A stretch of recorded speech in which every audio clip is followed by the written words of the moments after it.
ng National Anti-Poverty Commission o NAPSI ay inalunsad ang Kilos Sambayanan sa Dalpan, Tondo sa Maynila.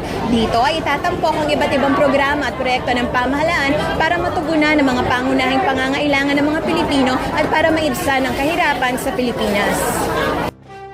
Dinalahan ito ng mga opisyal mula sa iba't ibang ahensya ng pamahalaan, kabilang na ni National Anti-Poverty Commission Secretary Liza Maza at Department of Agrarian Reform Secretary Rafael Mariano. Ayon kay NAPSI Secretary Maza, isa ito sa mga paraan ng Human Development and Poverty Reduction Cabinet Cluster para mailapit sa publiko ang mga programa at proyekto ng pamahalaan na tumutulong lumutas sa problema ng kahirapan sa bansa.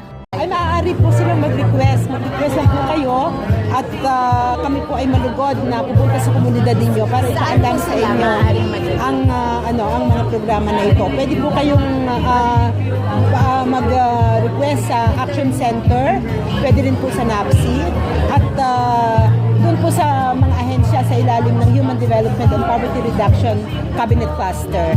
Kasama po ang DSWD, yung DAR, yung DA, Department of Health, yung pong OPAP at DILG. So pwede po kayo mag-request sa mayor nyo. Yung mayor nyo pwede naman po lumapit sa amin. Tiniyak din ni Presidential Communications Operations Office Assistant Secretary Margo Uson na nananatiling prioridad ni Pangulong Duterte ang pagtulong sa mga mahihirap.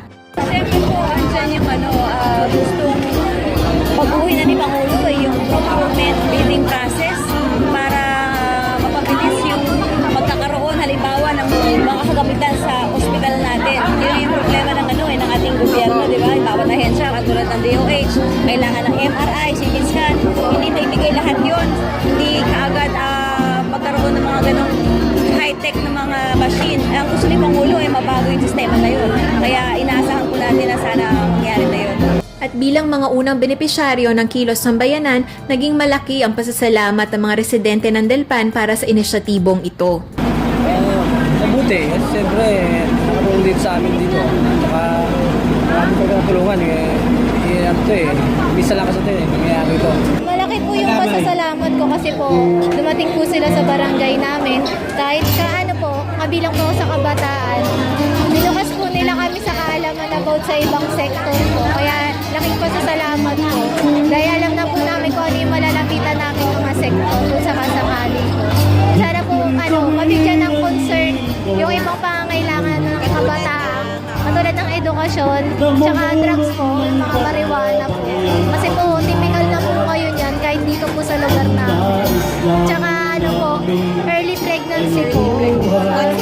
Opo, kasi yung mga talaga yung nakaukulang na issue yun sa komunidad namin.